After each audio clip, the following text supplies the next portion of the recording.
К другим темам. Накануне глава Якутии Игорь Борисов ответил на вопросы якутян во время ставшей традиционной прямой линии. Вопросы жители республики задавали разнообразные. О самых насущных проблемах, озвученных якутянами, расскажет Розалия Борисова.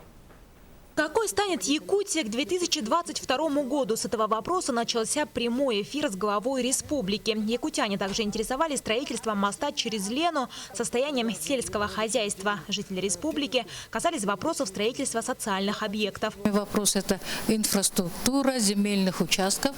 Я сегодня была в местности Кильдямцы.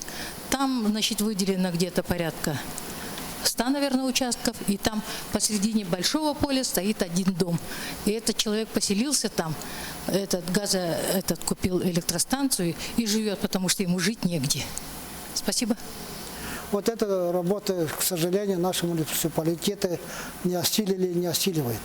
Вот в этом плане мы наверняка вернемся на уровне правительства еще раз рассмотреть эти проблемы. Это не только по городу Якутске касается, это по всей республике. Первый телефонный звонок был из Алдана. Надежда Миненкова обратилась к главе с претензиями в адрес районной больницы. В больницу он пришел на ногах, а сын вынес на носилках сына. Вот в таком тяжелом состоянии. Потому что когда сын привез в Благовещенск, там были в ужасе врачи, потому что весь организм был наполнен мочой. Весь организм. И потому, когда я сказала этому врачу, почему он такой опухший был, да, и там вылили с него около 6 литров мочи. Уже во время эфира через ведущих передали сообщение о том, что в Алданской ЦРБ начнется служебная проверка, а в скором времени министр лично посетит медицинское учреждение. Обратились с вопросом об алкомаркетах обеспокоенные жители Нюрбинского района. Здоровый образ жизни – это наше развитие. Здоровый образ жизни – это наше будущее.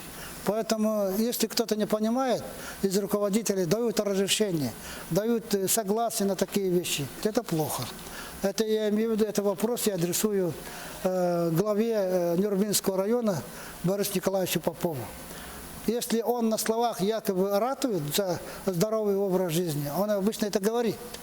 А если на деле это не делает, значит, это не тот руководитель. Всего через WhatsApp, мессенджер, электронную почту, телефонные звонки поступило больше 700 вопросов. На каждый из них в ближайшее время адресаты получат ответ.